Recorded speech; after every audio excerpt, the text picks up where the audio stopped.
여러분 안녕하십니까? 5월 9일 월요일인데요. 오늘 월요일 시장이 전체적으로 좋지 않았죠? 지수가 33포인트 하락하고 특히 우리나라 증시뿐만이 아니라 홍콩, 또 일본, 대만 이렇게 해외 증시까지 동반해서 하락하는 그런 분위기고요. 더군다나 지금 나스닥 선물지수가 250포인트 정도 하락하는 이런 약세 국면이 지속되는 그런 상황이죠. 네, 어제 제가 주말 시황을 말씀드린 내용하고 포인트는 크게 다르지 않은 그런 내용이어서 어제 그 시황했던 내용으로 주요 그 시황 포인트를 말씀을 드리고 그 다음에 내일 여러분들이 관심 있게 보셔야 될 그런 종목들, 뭐 주식이 전체적으로 삼성전자를 비롯해서 반도체라든가 2차전지, 뭐 업종 구분 없이 전체적으로 대형주들은 다 약한 상황이고, 일부 개별 종목 중심으로 해서 소폭 반등이 나오는 그런 모습인데요. 우선 어제 시황에서 간략하게 이번 주 증시, 물론 이번 주뿐만이 아니라 앞으로의 증시의 핵심 과제라고 할 수 있는 러시아 우크라이나의 전쟁이 과연 어떤 식으로 종결이 되고 평화적으로 마무리될 것인가, 이거에 대한 핵심 관건이라고 보여지죠. 이제 5월 9일 전후로 해서 오늘인데요. 러시아 전승기념일을 필두로 그 전후로 해가지고 극적으로 그 전쟁을 종결할 가능성이 있다, 이런 얘기가 로마 우리 교황으로부터, 이 교황도 직접적으로 어떤 근거를 갖고 얘기한 것이 아니라 일부 헝가리 총리를 통해서 들었다고 하는 그런 내용인데, 그것이 교황의 입을 통해서 발표가 되다 보니까 상당히 뉴스화 되면서 어느 정도 희망을 갖는 그런 모습들이었죠. 그렇기 때문에 그동안 강한 상승 흐름을 보이던 그 전후 그 전쟁으로 인해서 수혜를 입었던 곡물이라든가 천연가스, 그 다음에 식품 관련주들, 이런 쪽이 장세를 주도했었는데 의외로 주가를 큰 폭으로 하락시키는 상황이었고, 오히려 이제 그 전후 복구 관련주들이 부상하는 그런 모습들이었죠. 그렇지만 지금 5월 9일 현재인데도 불구하고 종전 가능성은 희박하고, 오히려 푸틴이 우크라이나 침공을 정당화하는, 그러면서 자기들이 직접 그 러시아로부터, 그러니까 구소련 체제를 다시 부활하려고 하는 강력한 그런 움직임에 서방이 쉽게 제동을 걸지 못하는 것에 대해서 자신감을 확보하는 그런 상황이라고 보여지죠. 이게 이제 오늘 푸틴이 전승기념일에 나타나서 러시아의 러시아를 침략하는 서방 침략자들을 예방적으로 저지시키고 우크라이나 전쟁을 수행할 수밖에 없었다고 하는 정당성이 담긴 그런 연설을 발표를 했는데요. 이걸로 인해서 소위 그 에그플레이션, 농산물 가격의 급등을 야기하는 곡물이라든가 사료 관련주들이 그동안 조정을 끝내고 재반등할 가능성이 있다, 이런 말씀을 어제 드렸죠. 그래서 오늘 또 장중에 한일사료나 고려산업, 대주산업, 또 대한제당 등 사료주가 이렇게 순환매로 상승하는 그런 모습들을 보여줬지 않습니까? 그리고 농기계를 매출하는 동양물산, 구동양물산 TYM의 그 분기 실적 호전으로 인해서 눈여겨봐야 된다 했는데, 오늘 전체적으로는 주목받지 못할 정도로 큰 폭의 반등이라기보다는 저점을 확인하는 이런 모습들을 보여줬죠. 시간 외에서 다소 사료주들이 반등하는 이런 모습에서 TYM도 견조한 그 모습을 좀 보여주었는데요. 오늘 그 전체적으로 시간 외에서 강세를 보였던 그 업종들은 사료주 중에서 그 대주산업이 상한가까지 진입하는 그런 모습들이었고요. 내일 같은 경우는 일단 이런 농기계 관련주들의 그 다시 또 반등도 눈여겨봐야 될 그런 상황이라고 보여지는데요.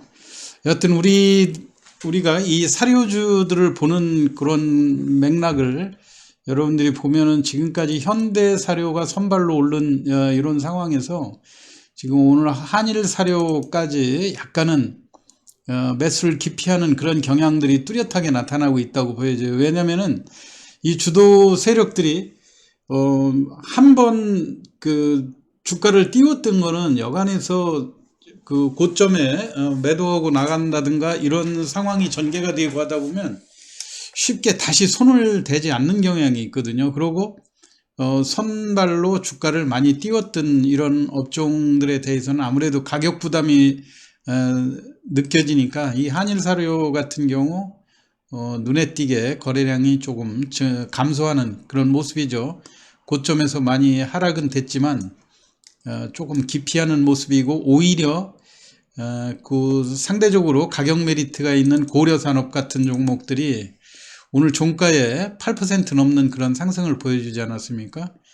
7,100원으로 마무리가 됐는데, 이렇게 이 결론은 뭐냐면은 주가가 그 현대사료를 필두로 해서 사료주들이 계속 올라갈 때 뭔가 다른 사료주들은 안 올라가고 한일사료만 5번, 6번 상한가를 가면서 매물이 나오는 걸 계속해서 주가를 끌어올리는 이런 모습에서 뭔가 한일사료에 호재가 있는 것이 아닌가 하는 이런 의구심을 갖고 저가 쪽이 좀처럼 잘 움직이지 않으니까 가는 종목으로만 따라서 시세 그 가격에 부담을 안 느끼고 매매를 했었는데, 실질적으로 보면 그 많이 오른 종목이 또 많이 빠지는 것도 사실 아닙니까? 그러다 보니까 지금은 오히려 가격 메리트가 있는 쪽으로 매수세들이 형성되고 있다 하는 점.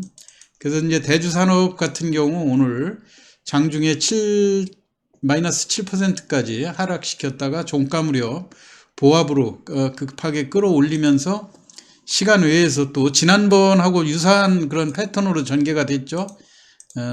상한가 4,015원에 무려 거래량이 한 200만 주가 넘는 거래량이면서 620만 주의 또 잔량을 보여줬거든요. 그렇기 때문에 내일 또 마찬가지로 이 대주산업으로 선침해들이 이어질 가능성이 상당히 크고요. 그런데 지난번에 짧게 그 상한가를 곧바로 상한가를 지키고 이튿날 상한가에서 대거 매물이 출회됐던 이런 경험 때문에 이번 같은 경우 과연 내일 상한가까지 들어올리기에는 다소 무리가 있지 않을까. 왜냐하면 5,500원대 누적돼 있는 매물들이 상당수 포진이 돼 있거든요. 그래서 여러분들이 내일 이런 것들은 오늘 시초가하고 그 다음에 전체적으로 지금 그 나스닥 선물지수가 큰 폭으로 많이 하락을 하고 있고 하기 때문에, 물론 나스닥 선물지수가 많이 빠진다고 해서 장세가 내일 그 종가까지 약할 거다 이렇게 단언할 수는 없지만요. 일단 그 미국 시장이 지난번에 한번 1000포인트 가까운 그런 하락도 보여주는 사례가 있기 때문에 내일 아무래도 큰 폭으로 하락하게 되면 비록 사료주라 하더라도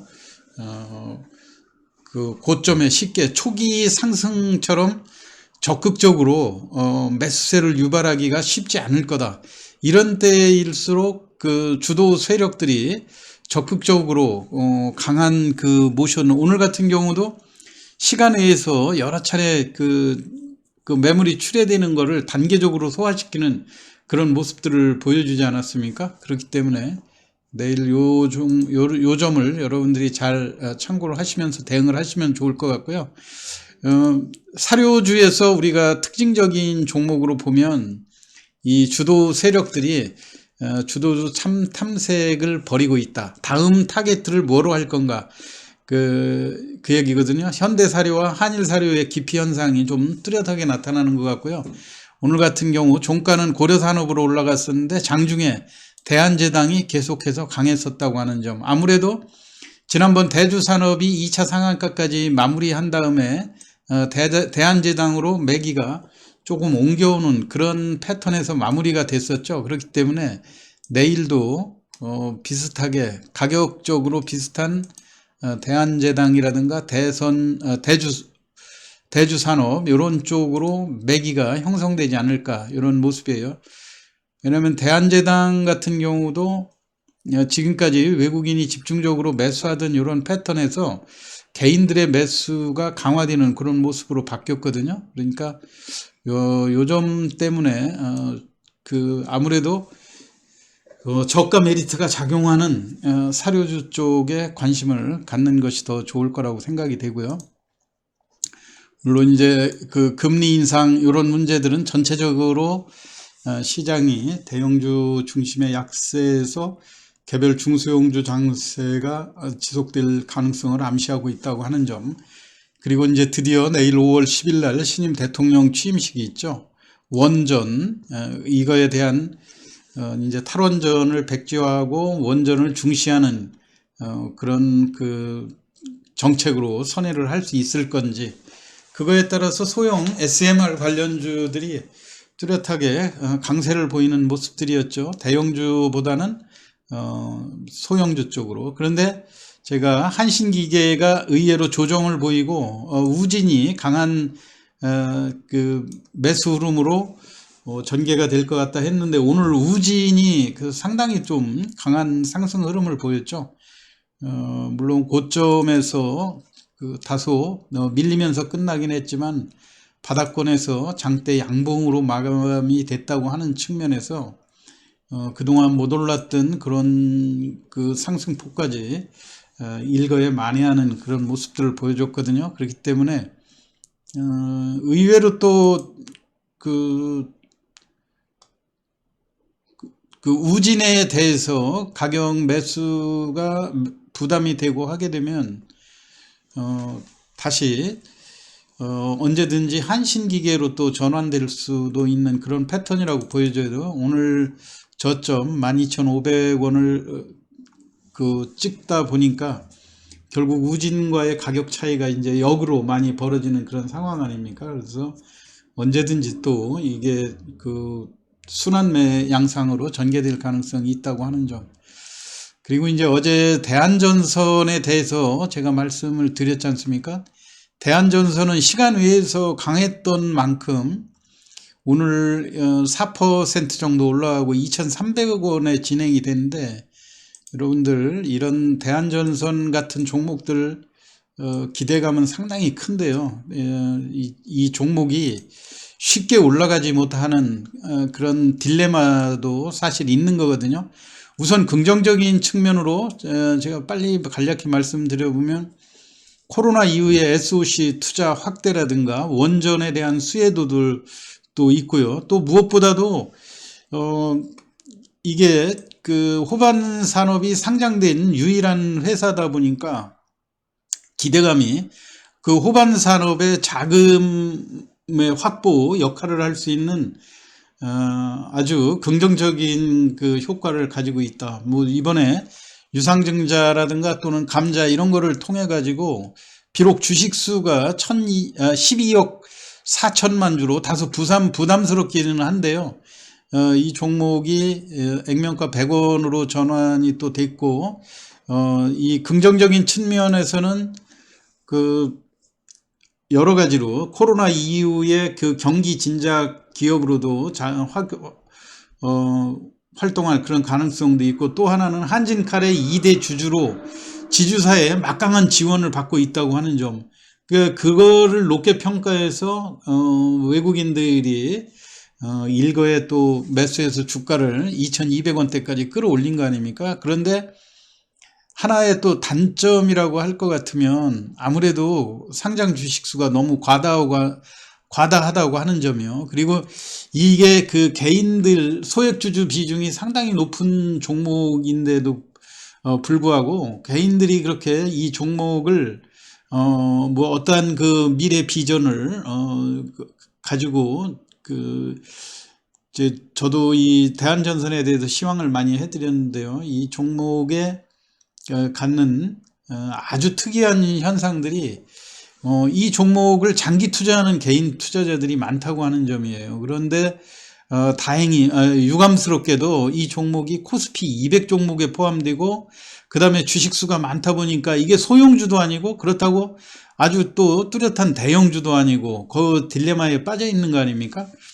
그렇기 때문에 개인이 보통 일반 중소형주 신용만 되고 공매도가 안 되는 종목일수록 기관이나 외국인의 매물 그렇게 두려워하지 않고 우리가 사료 관련주들에서 주가를 개인들이 끌어올리는 거 얼마든지 보지 않았습니까? 그런데 불구하고 대한전선 같은 경우는 그렇게 개인이 적극적으로 나서서 주가를 끌어올리기가 한계가 있다고 하는 점이죠. 아무래도 코스피 200 종목에 들어가 있고 공매도도 부담되는 데다가 이번에 유상증자 1,100원 언저리에 했던 거 그걸 감안해 보면 지금 물량이 나올 수 있는 그 무궁무진한 그런 물량들이 내포가 돼 있는 거예요. 그래서 지난번 금요일 날 13%가 올라가니까 물론 장중에는 20%가 넘는 상승 2,400원까지 올라갔었죠.